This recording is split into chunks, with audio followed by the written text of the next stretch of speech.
just a quick video to talk about how to prepare and install your Sonus car seat with a seatbelt. The first thing you need to do before you're getting in the car at all is we need to make sure that the harness straps are at the correct height for your child.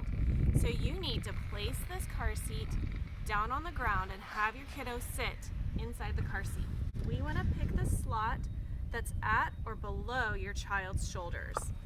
Any of these bottom three slots that are slanty or this fourth slot up are acceptable for rear facing, but we need to make sure that it's just below the child's shoulders. So that means that you cannot see the slot where the straps are coming out above your child's shoulders when they're seated in the seat.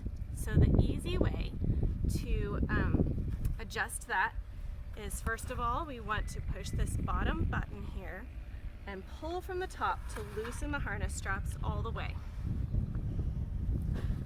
That brings the splitter plate up where it's easy to get to. Then, one at a time, we're going to remove the straps from the splitter plate and move them down. I'm going to set this up like we're going to put a newborn baby in it.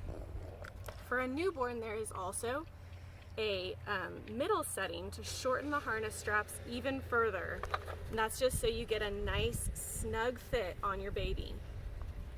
The reason they have that extra slot down there is because if you attached it all the way at the very end, you would not be able to get the harness tight enough for your baby. So you need to shorten the harness just a bit by using this middle slot here. So I'm going to place both of these in. I see that they are all the way in fully, so nothing's going to accidentally fall out, and everything is down at the very bottom slot. This is a good setup for a newborn baby. I also have my bottom buckle coming out here. Now Sonus also does allow us to shorten this bottom buckle for a newborn, and I will show you how to do that. Down here at the very bottom is where this bottom buckle comes up, and so what we can do in order to shorten it is we take this buckle and we feed it back up through the next slot, so it's coming out this one and back in this one. And now if you look at the inside of the car seat, this little black metal thing is sitting right inside the car seat. All that does is it shortens the bottom buckle. We want to make sure that we're using the slot that's right up closest to where the baby's bottom is going to be. We do not want the buckle far away from their body because it's really important to make sure we got it tight enough. So this is all set up for a newborn baby now. The next thing we need to do is make sure that we have it in rear facing mode. So right now this is in forward facing mode because this foot is sitting upright. So if the seat is in the car, it is sitting upright. But if we pull this forward into rear facing mode, now it gives the car seat the appropriate angle for rear facing. So the angles of vehicle seats are all a little bit different. Sometimes if you set this all the way down in the car, it's going to sit upright, and that's not appropriate for a newborn. It has to be at the correct recline angle.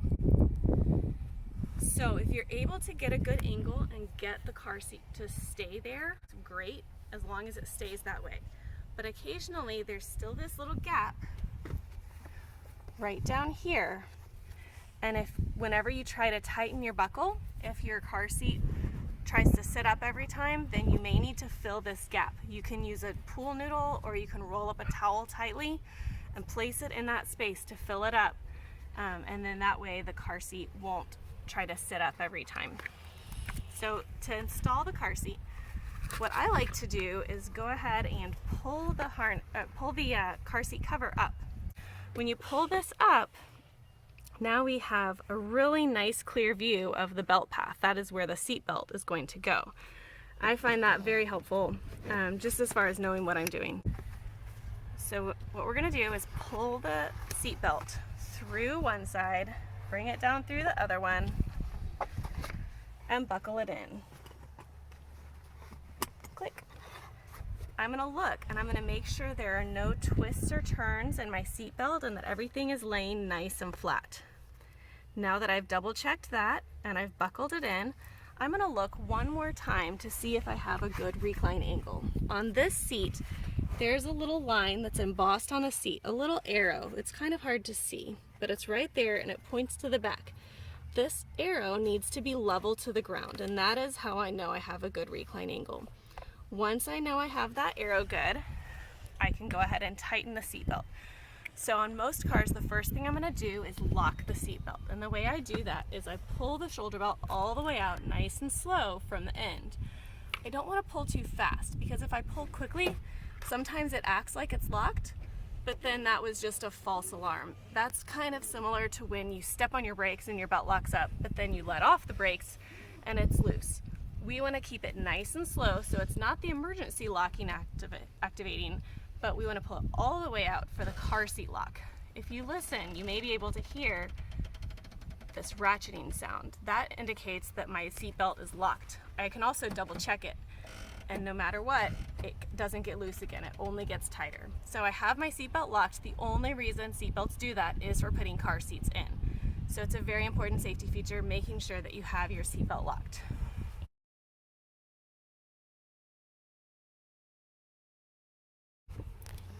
Now I like to get up inside my car when I'm tightening this, because I think the easiest way to tighten your car seat is to place one hand down in the seat where your child's bottom goes, have a nice strong straight arm, push down and back against the vehicle seat.